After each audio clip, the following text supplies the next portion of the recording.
with the latest. Let's bring in CTV's Scott Hurst live in the national newsroom for us this morning. So, Scott, President Donald Trump spoke about the Epstein case just hours before the House vote, and then we saw what the Senate did with it last night, moving through easily. What is the latest we are hearing from Trump on this matter today? Marcia, you mentioned moving through the both chambers of Congress, in fact, with remarkable speed.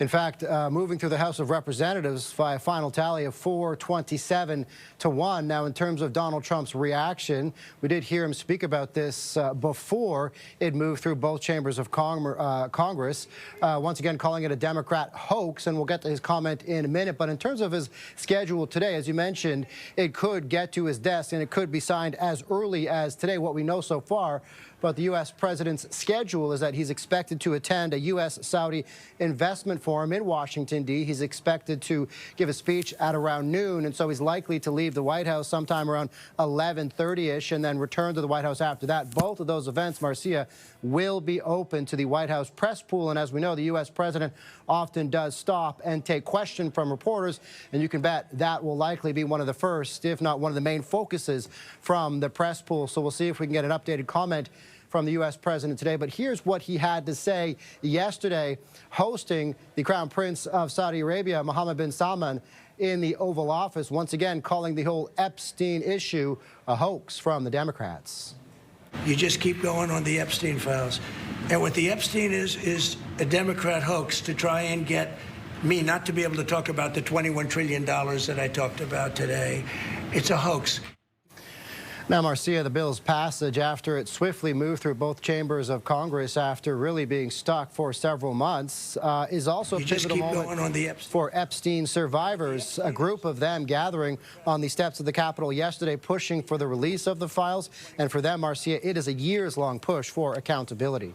All right, so we don't know at this point, Scott, whether or not the president will sign this bill this morning with fanfare, as he often does, or if he will do it you know, behind closed doors. Is there a timeline on when we could see the files made public? And is it guaranteed, Scott, that they will be made public?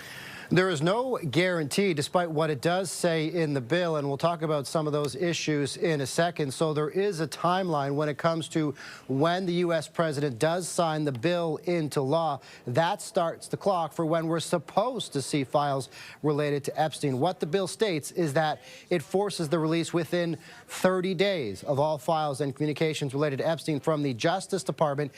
It does, however, allow the Justice Department to redact information about Epstein's victims or continuing federal investigations. And that might be a key phrase here. How much will be redacted? How much will actually be released? That's not certain. What exactly we will learn from the files, also not certain. The president has said in recent days, advising the Attorney General to investigate Epstein's specific ties to Democrats. So that could tie up in what could be deemed, Marcia, ongoing investigation. So we'll have to wait and see when the U.S. president does put his signature to this bill, signing it into law. Will he do it too much fanfare? Will he do it quietly? But when he does, that'll start the 30-day clock from when we're supposed to see all the files. All right, Scott Hurst for us. Scott, thank you for that.